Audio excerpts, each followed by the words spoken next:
Hello and welcome to today's webinar, Protecting Your Microsoft 365 Environment. This special webinar event is brought to you in partnership with Druva and produced by Actual Tech Media. Thank you so much, everyone out there in the audience, for joining us on the webinar. We've got a great event lined up for you. I know your time in IT is precious and your schedule is very busy. Being a former IT manager myself, I know it's tough to break away, but thank you for taking some time here to learn about how to protect your Microsoft 365 environment. This is a hot topic with more and more companies moving their data into the cloud and specifically into Microsoft 365. And protecting that data is more critical than ever before. Before we jump into it, just a few things that you should know about the presentation today. First off, we've got a dedicated Q&A session we'll be doing at the end of the event, so we encourage you to use the questions box. It's there on the left-hand side of your audience console. I can call your attention to it that way. Of course, we appreciate all the good morning messages, but we also want your technical questions. We want to hear about your challenges that you're facing on this topic, and we're here to help you solve those challenges. We also have a number of handouts available in the Handouts tab. It's there that you'll find a link to the Druva Cloud Data Protection Summit 2020.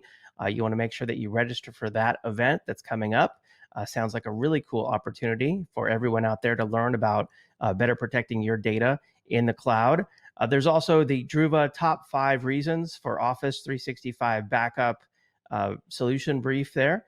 You want to make sure that you download that. And then finally, the Druva Comprehensive Office 365 Gorilla Guide Express Edition, a really cool ebook. You can download the full ebook there in your Handouts tab.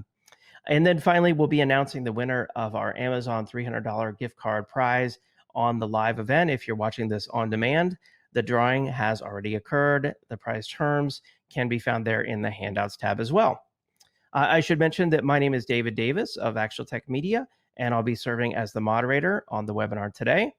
And with that, I'm excited to introduce you to our expert presenter.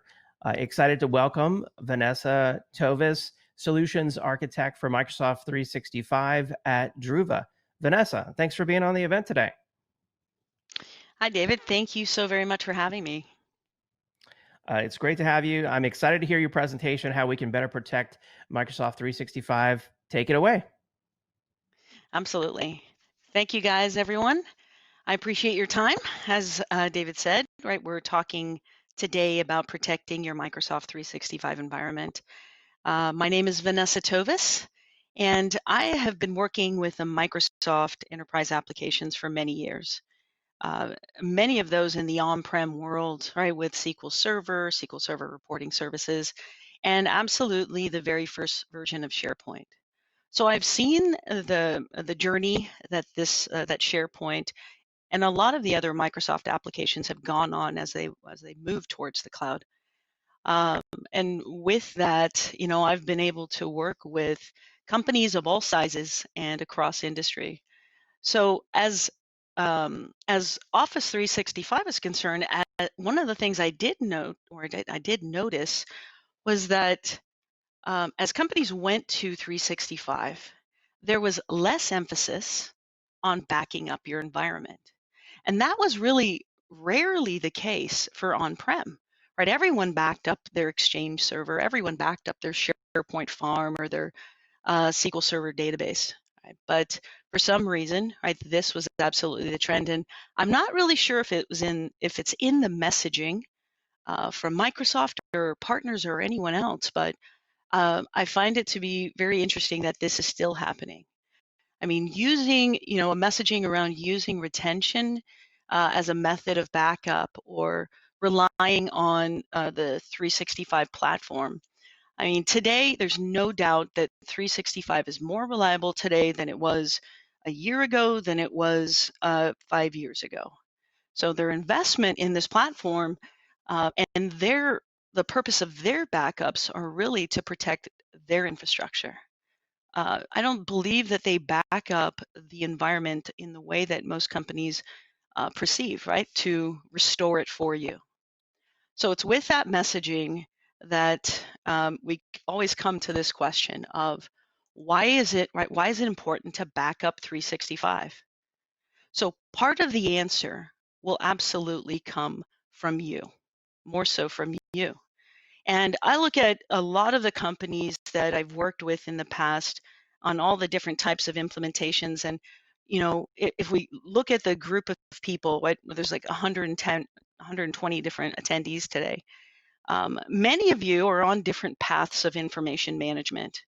Whether you're all SaaS or you have some on-prem, maybe some of you have yet to make a big jump into 365, and you're really considering, how do we protect it before you do? You're not alone in this. Everyone being in separate places. So when people ask the question, well, why is it important? I always put back on them and ask them this question, right? What is your strategy? Right? What business problems are you solving, or do you intend to solve with 365?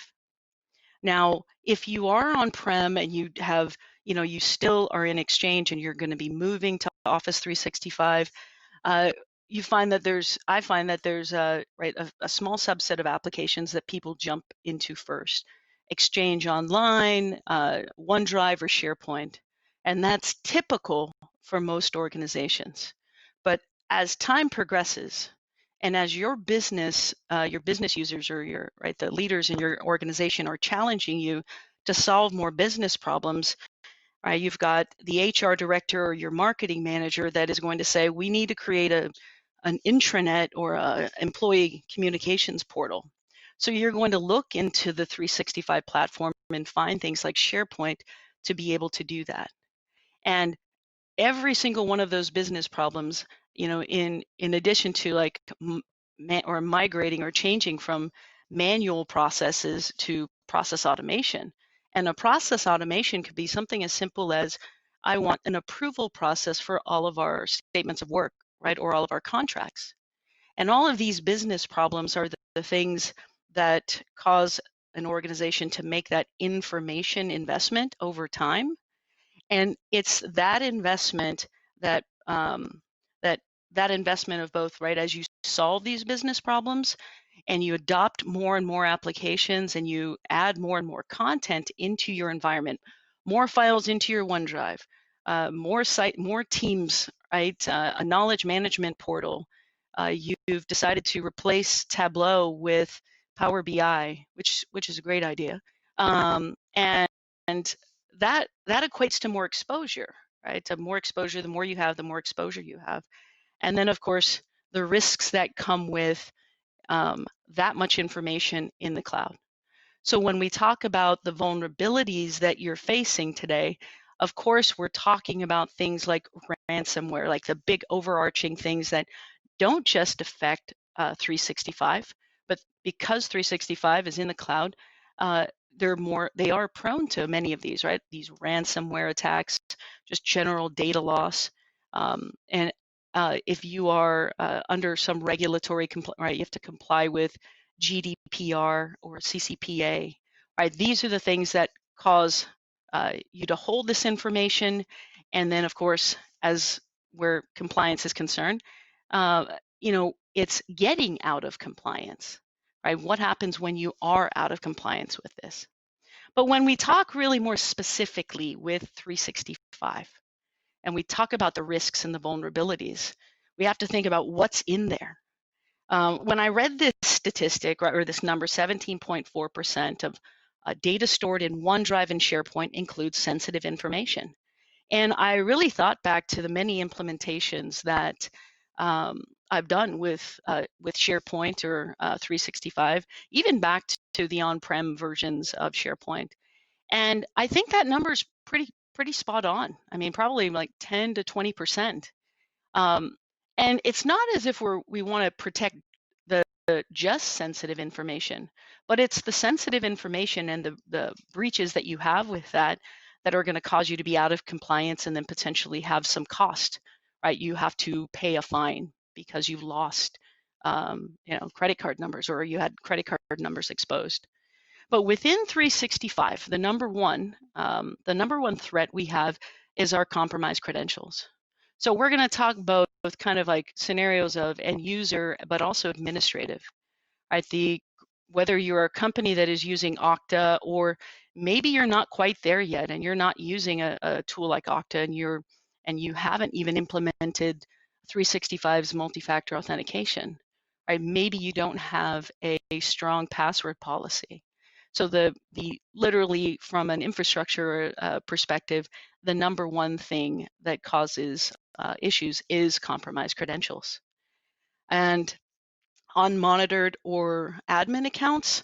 I was at a client site one time building an intranet, and they were going through a security exercise. Right, they hired a company to try and crack their accounts, access their servers, and it was absolutely of no surprise to me that one of the areas of one of the threats to that company were the admin accounts for 365.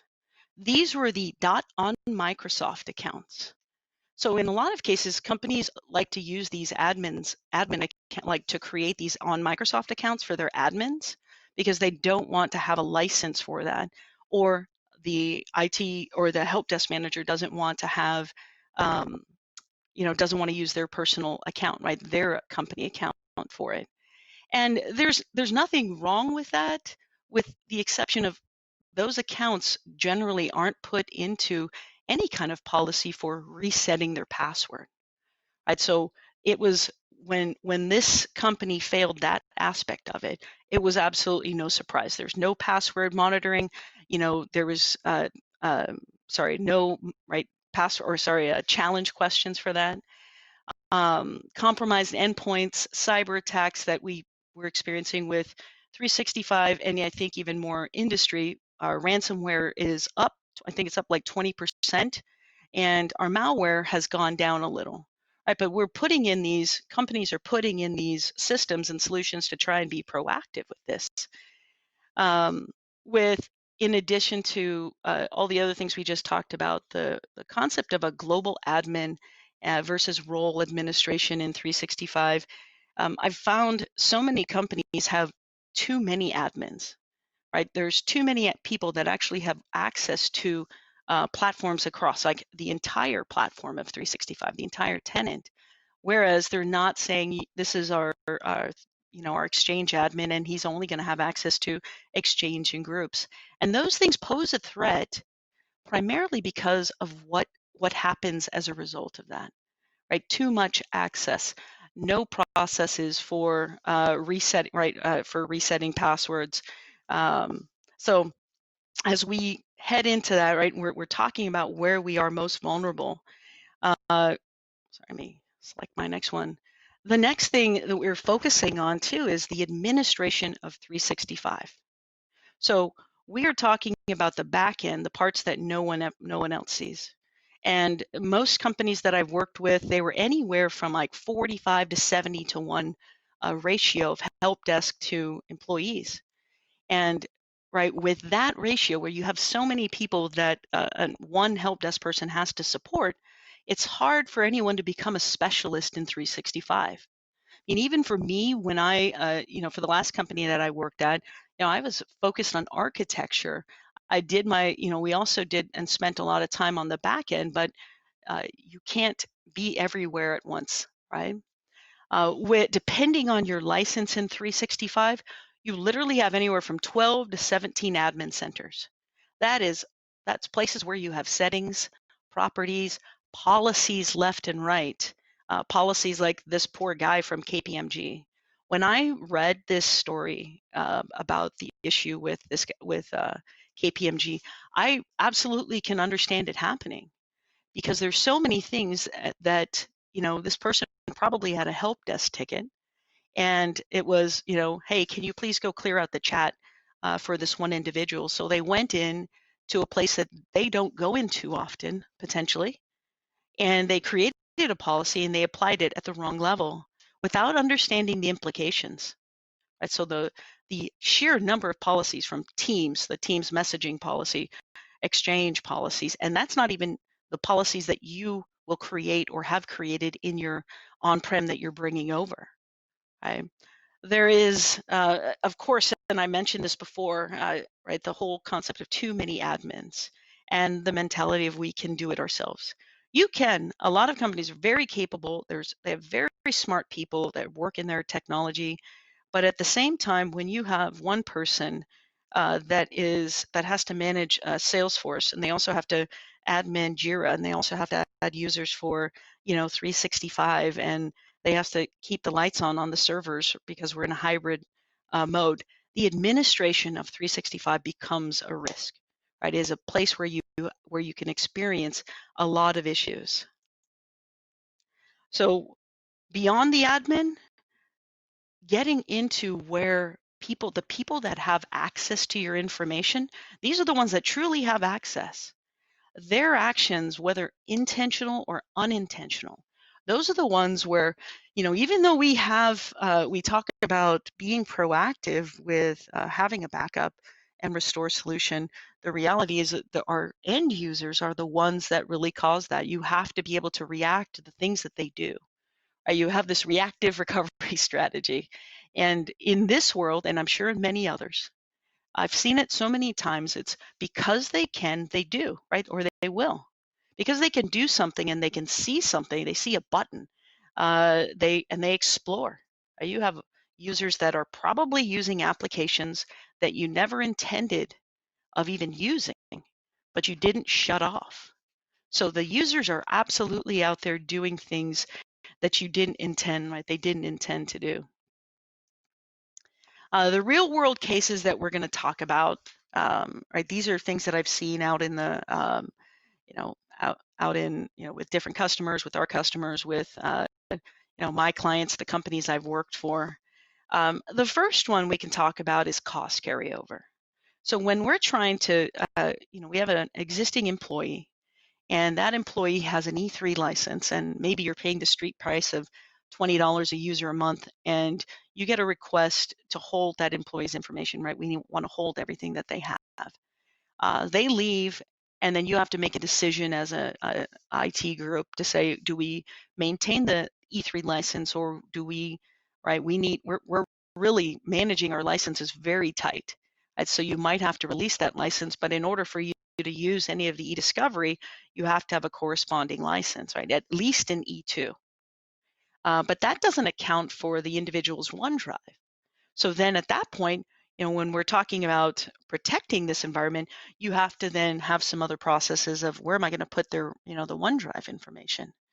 But even there, with this concept of retention in E3 in 365 is not what people think, right? The messaging around use retention to hold your information, it is not a backup tool. It's not a backup and recovery tool. When I've gone in and worked with organizations to implement retention, there is a plan, there's a purpose, there is a pain point, a business problem that we are solving, or multiple business problems that we're trying to help solve and to be proactive about. So there's an architecture, and there's adoption, and there's training. It's not turned on by default. I don't just have automatic retention, right? And as a recovery tool, there is no, hey, let me restore this within the retention, within the eDiscovery, or even configuring of retention, right? It plays a purpose. So if you're looking at this graphic, apply information governance to in-place content. If you were to use that and ask that question of anyone on your team and to say, hey, have we applied an in-place governance for any of our information governance for any of our in-place content, they would just look at you and say, I'm not sure what that means, right? Because you don't have information management rights turned on. People don't even know what information management rights may be. And the extent that what you have to do to implement something like information management. So we'll continue on in some of the areas, right? Where are you most vulnerable?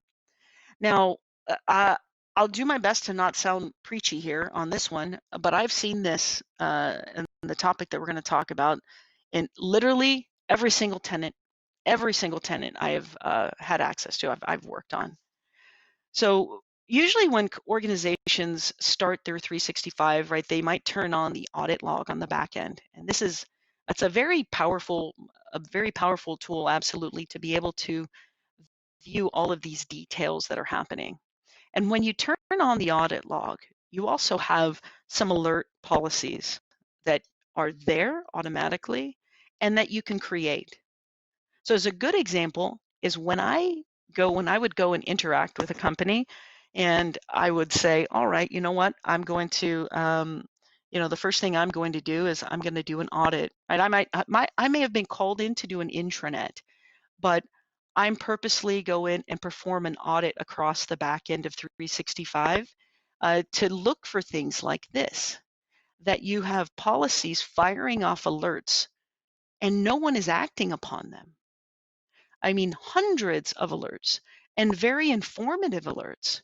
Impossible travel. Well, that tells me there's an alert that was fired for a user over a period of 2 weeks where it was the same user, right? Same employee, and it had impossible travel. They tried to log in from Australia and they tried to log in from Canada just within a 2-hour period of time. And that alert and Microsoft's investment in saying, hey, this is a potential threat to you, generally has gone on deaf ears. What happens with that is that there's just so much to administer in 365, right? And that causes, if there's not oftentimes just one person, it is maybe a team, way too many admins, and they're all in there doing something very specific because they have a help desk ticket. And no one is proactively focusing on the audit log. For something like this, the plan would be, all right, if I get an impossible travel, we need to have a plan that says we either have compromised credentials, compromised endpoint. And if we have a compromise, right, if we get this, what we are going to do is we're going to force a reset of the password for the user, and we're going to go check out the endpoint, right, the laptop or the desktop of that individual, and then we're going to look at the IPs and block those IPs. But oftentimes it goes without action. So when we talk about the threats, and especially on the administrative side of 365, this is one of the biggest ones. My advice to companies whenever I would see this is that if you have no intention or if you have no ability to act upon it, then you should shut off the alerts. And the reason why I say that, it's not that I don't think that they should be on. I do believe that they should be on. But the reason why I tell companies that is if if you do have to be in compliance and you have to be, your GDPR, right, or CCPA compliant, and something happens and that alert is triggered, and literally over a period of 2 weeks, you are getting notified that something is going to happen, someone is trying to do something, and you haven't taken action against that, it's almost better to be in the I didn't know, I didn't even know. Otherwise, my recommendation to everyone who has 365 is to understand where your other vulnerabilities are, not just in the fact that I only have one person. I mean, you can provide better training for your users, for your admin staff, or even include in the administration of this if you're lucky enough to have a CSO, right? I think part of the problem in this is that oftentimes IT generally owns 365. They implement it, they set it up.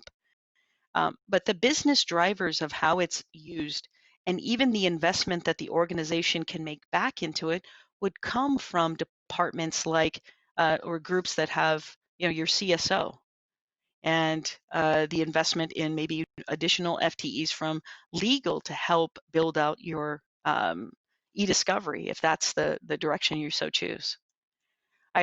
Now we talked about the administration enough, but we'll talk specifically about end users, right? Because they can, they do. So I picked 4 very common examples that we're going to look at today and talk about. These you probably will find in your help desk tickets. Hey, I had access to the site yesterday or this file. I don't anymore. Please help. Every one of these 4 that you're looking at, right? There's only 4, and I only picked SharePoint, and for this we only have so much time. None of these are recoverable in 365. So yeah, absolutely. Microsoft backs up their environment, but the only way that they're going to recover that is over a period of a couple of weeks if you request a site to be restored, and it takes a while. I mean, it takes a week or 2 weeks for them to maybe restore something. By that time, your team has had a lot of frustrations. So someone deleted a user, deleting a column or in a list or a library. It's so easy today. The UI is so much better that people do create columns like stage or status, region, or whatever it may be, right? What's the, for a contract, it could be who it's assigned to. And these columns are things that have become part of a business process that they've created an approval process on.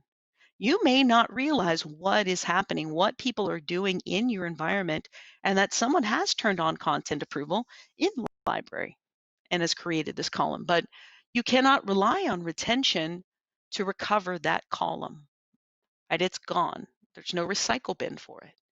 Now, moving content between libraries or sites. Now, the function of moving content is not an issue. It's functionally sound. But the problem comes when individuals go to a library and they select this folder that they don't realize has 10 gigs of data in it and 60,000 files nested all throughout these subfolders. And they decide to try and move this to a different site or move it to a different library.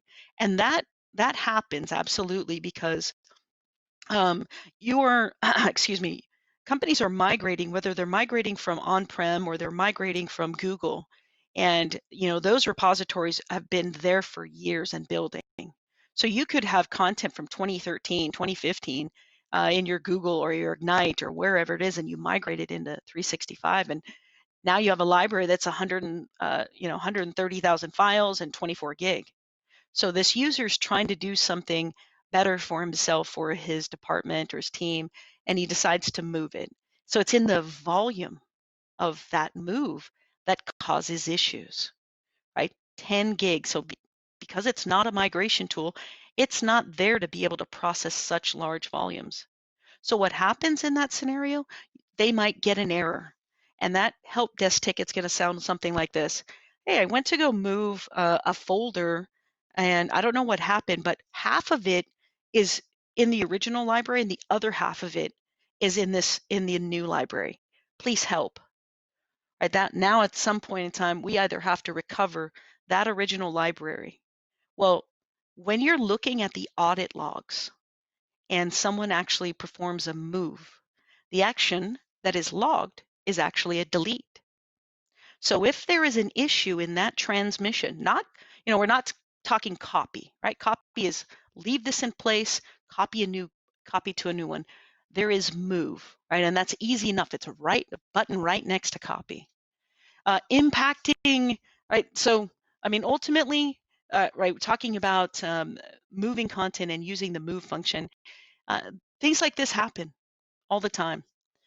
Impacting a security model of a site with sensitive information. I remember the 17%. I've created numerous employee file sites for 365. And this is where a department is saving information about their employees for active employees or terminated employees. And generally when we create this, we create a security model that the HR manager says, I want these 2 people to have access to everything, to see everything. I want this group of 4 people to go see the active files because that's what they do. They work on onboarding. And I want these 2 totally different people to be able to see the termination folder. Right? They're putting in place and utilizing a security model that is available to them to help them control people from seeing things that they shouldn't. So if someone affects that model in one of many ways, you cannot go back. There is no undo button in site permissions, right? There's no undo button or restore it to yesterday. So these are the scenarios that we're going to look at. And it's also, the things that I've talked to you about today, those are the things that really drove me to kind of make this kind of switch in my career. I've been seeing, I've spent the majority of my career helping people learn how to use Microsoft technologies, right? How to replace these business processes. I've been teaching companies and driving adoption for organizations with employee portals. But now here we are in 365, and there are so many things that I know that happen and that people cannot recover from. within, within what you have within 365. So it was one of the driving forces for me, when I chose to go to work for Druva. It was that the plan, the execution of where we are, what the plan was for 365. My conversation with our product manager was really great during my interviewing process. So, but I found that it was in the details that matter, right? Yes, there's a number of companies out there that can say, let's back up 365, let's back up SharePoint sites. But it was in the use case, right? In the investment in the architecture of 365 so that we can ensure this scenario our customers can restore from. That we don't need to restore to a point yesterday and lose out on half of the things that our employees have been working on today. That we can restore just the permissions, right? That we can restore just those particular things. All right, so we're going to jump into our demo. Before we do that, really quick, if you guys weren't aware, we actually have a summit upcoming on the 17th. It's a half day and it's free, and we've got some other great speakers that are going to talk about data protection. So hopefully we'll get to also see you there. All right, so right now I'm going to share my screen and we're going to take a look at some of those scenarios. I'm just keeping it to a couple of these scenarios and just making sure that I've got the right screen. So the scenarios we talked about right in our use cases, some very simple ones. I have a user, right? This is my SharePoint. It's let's say it's our intranet, and I'm using this site to build some examples. So I have a site, and that site is being shared with a number of people, right? And this is part of the because they can, they will. I mean, I've seen this literally, someone do this, and to say, oh, no, that person doesn't even need access anymore, right? Adele is gone. And because they can, they will. And they think that whether they own that or that they had the right, it doesn't really matter, right? It was that, in that case, it was an intentional choice for them to do that. So how do I recover from that? Because this is what's going to happen. This is the help desk ticket that comes in. Hey, I was able to do this. What do I do? So you either begin to help that user go on a chase of, why they got removed, or you go put those permissions back in. And maybe what was removed was, someone in your leadership group that never should have been removed to begin with. So we're going to go back to our console, and I won't do our platform any justice by trying to cover everything else in here, but I'm going to cover the things specific to 365, right? The scenarios that we're talking about. I navigate to my SharePoint, which is on a backup schedule, right? So it's actually being backed up a couple of times a day in my case. And I'm going to just restore because I don't need to restore everything. And this is really where it's important to understand the line item restore. Right? The Microsoft backup that you would get is they would restore your entire site. Well, when the issue happens, when the problem occurs, there could be other work being done on that site that's continuing. So if I were to literally restore from the backup from yesterday, I could potentially not just I could solve one problem, but really cause other problems. Right, so I'm going to restore just the site permissions. And remember, we'll go back in and take a look at, right, the job is created successfully. We'll come back here and as these things run. The next one is deleting a column. I use this one because I've seen this happen more and more in 365 and even with teams. And if most of you didn't know, when you create a team and you see that Files tab up there, a SharePoint site is created for every team. So even though people interact with these libraries and they go create these columns, they use business processes, especially in teams, you're actually looking at SharePoint, right? Just an FYI. So here's this library. It's a contracts library. In this case, right, statement of work, and maybe in yours, you have a contracts library that has 7 years worth of information. So you have 60,000 files in there. Well, if companies and these departments actually take the time and actually go and create a column of status or create a column of stage, and they decide to just turn on an approval process. And there's a, some notification that goes out to the team when something is won or lost. All of that's kind of dependent upon, these columns.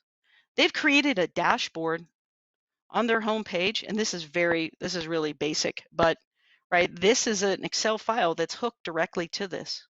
So if something changes here on any of those statuses, it also changes here. So people are now getting to move away from this, oh, let me do the work here, let me go create a spreadsheet over here to track this. And because it's so much easier today to do this, well, here's what happens. Someone comes in and says, oh, we need to add a new stage. And right, I just need to add a new stage, whatever the stage is, hold. And I'm not paying attention. I'm on a call. I'm multitasking because I've got maybe it's an admin that did this too. I've got 3 tickets that I'm working on at the same time, and I'm not really paying attention. And instead of clicking delete, I click OK. These tickets I've seen these tickets. This stuff happens. So not only did I lose the column, right? I still have the file, the library's still here, the site's intact, site permissions are good, but I lost not only the column, but the metadata that's associated. So you think about the impact of that to organizations that have, hundreds or thousands of files that they're using this metadata on, and when they, do some, it's an accident. I didn't mean to do it. I meant to click OK. I meant to do this. So let's go back to our InSync console. And in this case, because I have to restore the metadata of every one of those items, I'm going to restore the entire document library. Not only do I need the column back, but I need the values back for the other documents that are there. Right, so I'm going to overwrite this. I'm going to go on my merry way. So we'll go on with our last one. And our last one is, a site that has a security model. I have an employee file site. My HR director, my team, they rely on this. The settings for this is this site cannot be shared externally. And not only that, no one here in this group can actually share anything outside of the members of this group. That's the security model in place.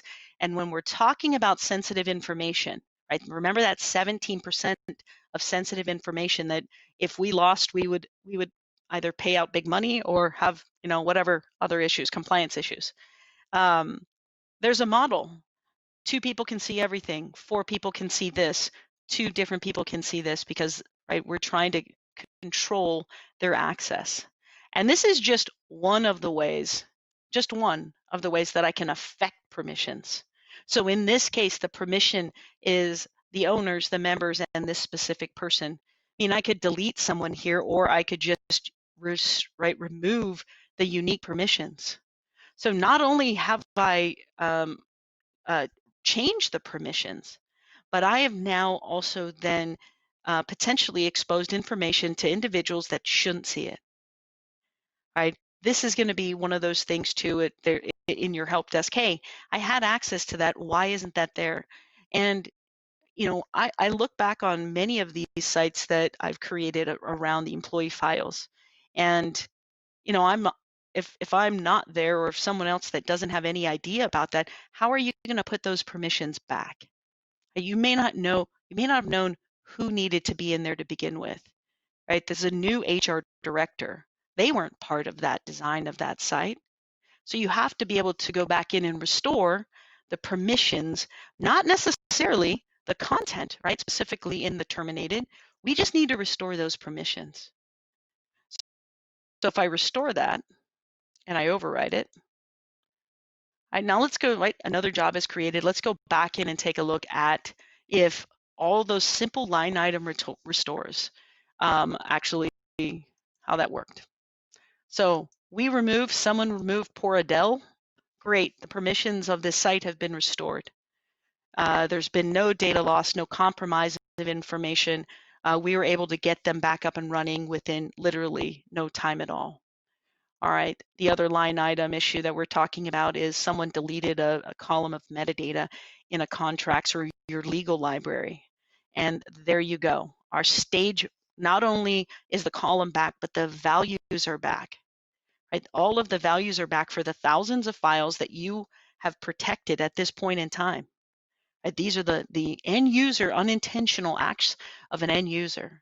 The last one is our sites that have a defined security model and being able to restore a particular thing back to how it was designed, how it was intended. Right? Permissions for this. Absolutely, back in place.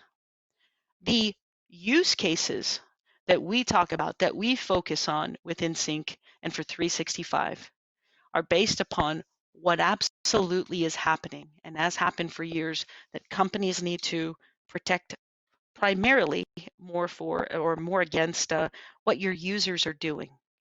Right? The people with the most absolutely ransomware, malware, all of those things that can affect your entire organization, not just one slice of it. But in the world of 365, because they can, they will, and they do.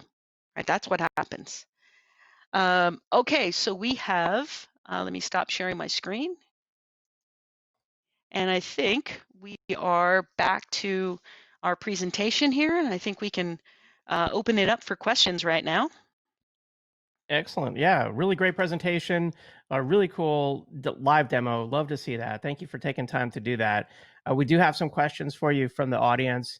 While we do so, I'm just going to bring up this poll question I want to call everyone's attention to, and that is, what additional information would you like about the Druva solution? And we'll just leave that up again while we take some questions. So if you have a question about protecting Microsoft 365, now is the time to get that in. So let's see. First question I wanted to ask you, Vanessa, is specifically what apps in Microsoft 365 can Druva and Sync protect? Yeah, absolutely. Currently today we have Exchange, Teams, OneDrive, and SharePoint. So we are absolutely looking to adopt the other applications into our backup. Got it. Okay. And then next question I see here, they're asking, how is backing up data from Microsoft 365 really different than using the Microsoft 365 legal hold option? Yeah, absolutely. Legal hold has a purpose. When someone defines a legal hold, they're doing it to say, I want to keep this, I want to keep this employee's information for a period of time. So that information in and of itself has very specific purpose. But in terms of the content itself and the history of those files, and ensuring that there was never an issue to begin with that, it goes kind of beyond that, of course. But ultimately, we have two very different technologies that are used for two very different purposes. Got it. Okay, interesting. Yeah, it's good to point that out because I'm sure that's a point of confusion with some folks out there. Next question here. So when we back up with Druva, where does that data actually go? Where are you storing it? Yeah, that's a good question. So our storage is in the AWS, right? Is in AWS. So that is truly where the end of where all of our data sits, or all of your data ends up sitting. Nice. And then Yeah. as far as Well, there is using a or question trying to, here. yeah, go ahead. Yeah, no, there's a question over here. It says, is a personal vault in OneDrive a safe alternative, right? Users with personal accounts have that feature available to them. I think I probably should have created a whole slide on that one and had a talking point on that. I'll tell you my opinion on the use of OneDrive. I like OneDrive. I actually use it as a replacement of my desktop. I don't save very much on my desktop anymore. I use my OneDrive. But to the first part of, all right, is a personal vault in OneDrive a safe alternative? That's a personal account feature today, right? So it is not tied to your organization's tenant. And the use of OneDrive, I look at that and think to a company, when an individual leaves a company, so too will that OneDrive go, right? it goes away, whether it goes away immediately or in 30 days or 60 days, whenever you offboard them, or even another month after that manager my manager who had access to go get that information does nothing with it. I find OneDrive to be used incorrectly, right? That people are putting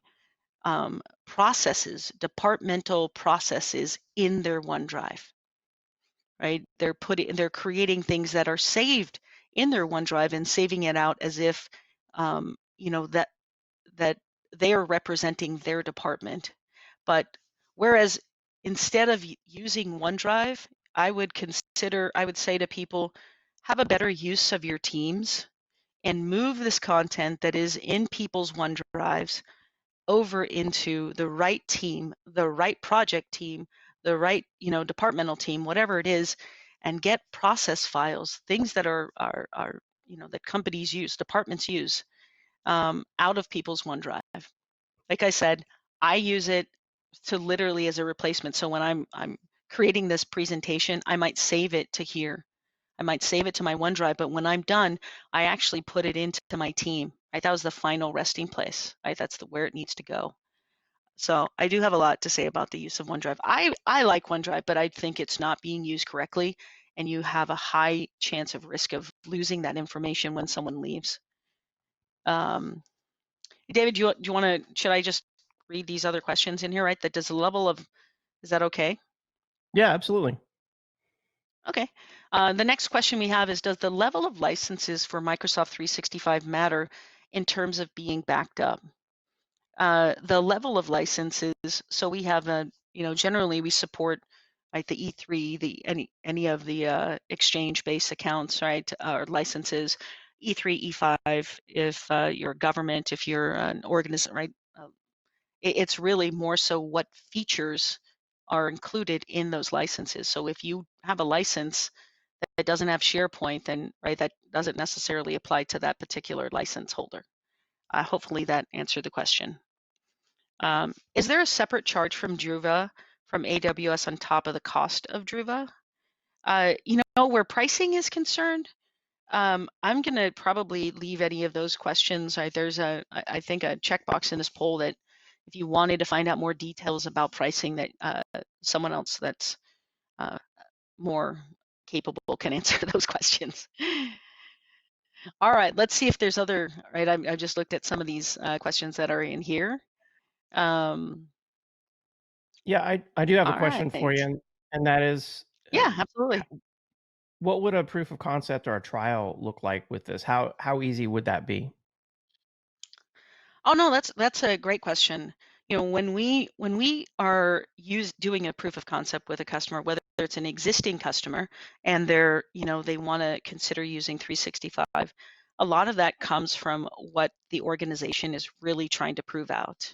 Right? So you have to define the success criteria of that proof of concept, and we really focus that the time that we spend on that in terms of both solving, addressing your questions that you're trying to prove, but also bringing light to other ones that you may not even have been aware of. So hopefully that answered your question. And once again, Yeah, if you are absolutely. interested more in a proof of concept, right, there is a whole other department that can represent that, get you on the schedule, and spend some more detailed amount of time. I mean, our teams that interact with our, anyone that is a potential customer or an existing customer, I'm pretty impressed with the amount of time they spend on proof of concept. It's kind of along the lines of what I did when I would do discovery before I would put a statement of work together for some customer in the past. So I think it's pretty impressive. Absolutely, yeah, and I should point out to everyone that there's a checkbox there on the poll, that says, you would like to try it for yourself or you'd like a personal demo, so make sure you check that box, accordingly. And it looks like, we're running out of time here in the presentation window, and it looks like we've covered all the questions we probably have time for, but I really enjoyed the live demo, really enjoyed your very insightful presentation.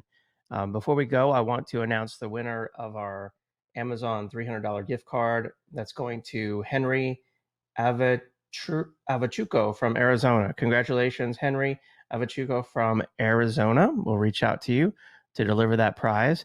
And before we end the webinar today, I want to remind everyone once again to make sure that you register for the Druva Cloud Protection Summit that's coming up on November 17th. You can actually go to the handouts tab right there, and it's the very first link at the top, or you can go to your web browser and type in dxp.druva.com to register.